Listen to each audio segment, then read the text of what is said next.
आज मैं आपको हमारे माइंड और ब्रेन से रिलेटेड ऐसे ऐसे फैक्ट बताने जा रहा हूँ जो इनमें से कुछ फैक्ट शायद आप अभी तक नहीं जानते होंगे। ये फैक्ट जानने के बाद आप अपने दिमाग से कई गुना ज्यादा कार्य करा सकते हो। आप खुद के और अपने बच्चों के मेमोरी को बढ़ा सकते हो, बच्चों के मानसिक विकास को बेहतर तरीके से करा सकते हो। ये वीडियो आपके नॉलेज को भी बढ़ाएगा, साथ ही आपको बेहतर जीवन जीने में मदद भी करेगा।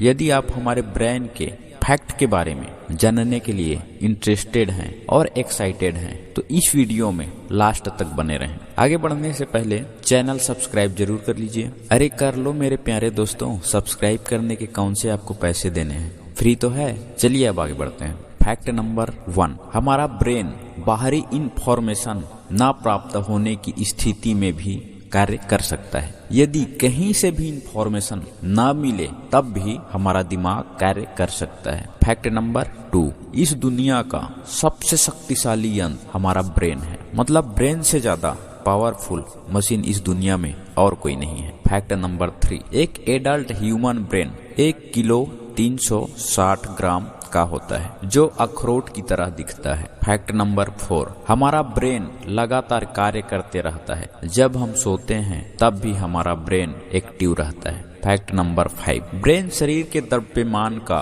केवल 2% होता है, लेकिन यह अकेला हमारी बॉडी के 20% कैलोरी ऊर्जा अकेले खर्च कर देता है। फैक्ट नंबर 6, ब्रेन कोशिकाओं को ईंधन के रूप में ऑक्सीजन और ग्लूकोज का उपयोग करती है। हमारे शरीर में ऑक्सीजन और ग्लूकोज की कमी होने पर हमें निद्रा यानी कि नींद और आलस आती है। ग्लूकोज युक्त पदार्थ कार्य संपन्न करने की क्रिया को बढ़ा देती है। ग्लूकोज सबसे ज्यादा फलों में पाया जाता है। फैक्ट नंबर 7, वाटर ब्रेन की प्रोडक्टिविटी के लिए आवश्यक है। न्यूरॉन्स सिग्नल को ब्रेन तक पहुंचाने के लिए वाटर की आवश्यकता होती है। वाटर की कमी इन सिग्नल्स की गति को कम कर देता है। फैक्ट नंबर 8, यदि कोई ह्यूमन ब्रेन जन्म से लेकर 2 इयर्स तक आंखों के माध्यम से दृश्यात्मक सिग्नल प्राप्त नहीं करता तो वह हमेशा के लिए देख नहीं पाएगा, यानी कि दृष्टिहीन हो जाएगा। फैक्ट नंबर 9, कोई बच्चा यदि जन्म से 12 इयर्स तक सुन न पाए तो वह कभी कोई लैंग्वेज सीख नहीं पाएगा। फैक्ट नंबर 10, ह्यूमन ब्रेन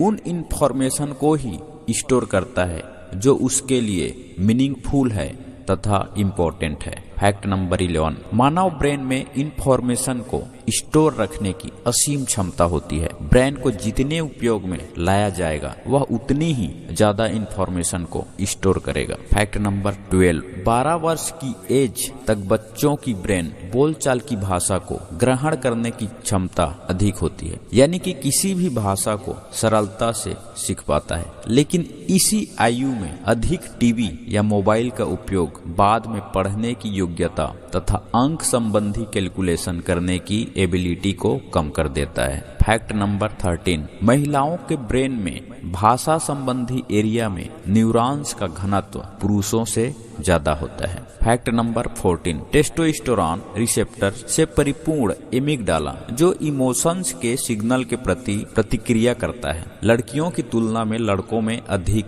तीव्रता से बढ़ता है और इसका पूर्ण आकार लड़कों में अधिक बड़ा होता है। लड़कों द्वारा एक्सटर्नल आक्रामकता व्यवहारों के लिए संभवतः आंशिक यही कारण है। फैक्ट नंबर 15, इमोशनल घटनाओं को पूर्ण रूप से याद रखने की एबिलिटी महिलाओं में अधिक होती है, जबकि ऐसी घटनाओं का मुख्य रूप या सार याद रखने की योग्यता पुरुषों में अधिक होती है। फैक्ट नंबर 16, महिलाओं में दूसरों की इमोशंस को पहचानने आइडेंटिफाई करने की योग्यता अधिक होती है। फैक्ट नंबर 17, महिलाओं की तुलना में पुरुषों में बाएं हाथ का उपयोग अधिक पाया जाता है। मतलब बाएं हाथ का उपयोग महिलाओं से ज्यादा पुरुष करते हैं। फैक्ट नंबर 18, लेडीज ब्रेन मुख्य रूप से सहानुभूति के प्रति अधिक सक्रिय होता है और जेंट्स ब्रेन व्यवस्थाओं की समझ तथा निर्माण हेतु अधिक सक्रिय होता है। फैक्ट नंबर 19, किसी एक वाक्य को बोलने के लिए हमारा ब्रेन कई भागों का उपयोग करता है, जैसे ब्रोकाज एरिया, वार्निकी एरिया सहित बाएं गोलार्ध में बिखरे न्यूरल नेटवर्क्स। वाक्य संरचना, सेंटेंस का स्ट्रक्चर जितनी कठिन होगी ब्रेन के उतने ही अधिक पार्ट्स एक्टिव होंगे। फैक्ट नंबर 20, एक बेबी शिशु के ब्रेन के न्यूरॉन्स इस दुनिया के सभी लैंग्वेज की ध्वनियों को समझने और प्रतिक्रिया देने की क्षमता युक्त होता है। तो दोस्तों ये थी हमारे ब्रेन एंड माइंड से संबंधित 20 फैक्ट। उम्मीद करता हूँ ये पसंद आया होगा आपको। यदि आप किसी की मदद करना चाहते हैं तो एक मदद कर दीजिए, इस वीडियो को अपने जानने वालों पहचानने वालों को शेयर कर दीजिए, ताकि इस वीडियो के माध्यम से उनको ये नॉलेज हो कि हमारा माइंड का पावर क्या है, हम अपने माइंड का विकास कैसे कर सकते हैं, हमारे माइंड को क्या चाहिए। क्योंकि मेरे हिसाब से ऐसे फैक्ट हम सभी को जानना चाहिए ताकि हम अपने मानसिक विकास को बेहतर तरीके से कर सकें। तो दोस्तों मिलते हैं फिर एक मस्त वीडियो में, तब तक के लिए आप सभी का दिल की गहराई से धन्यवाद।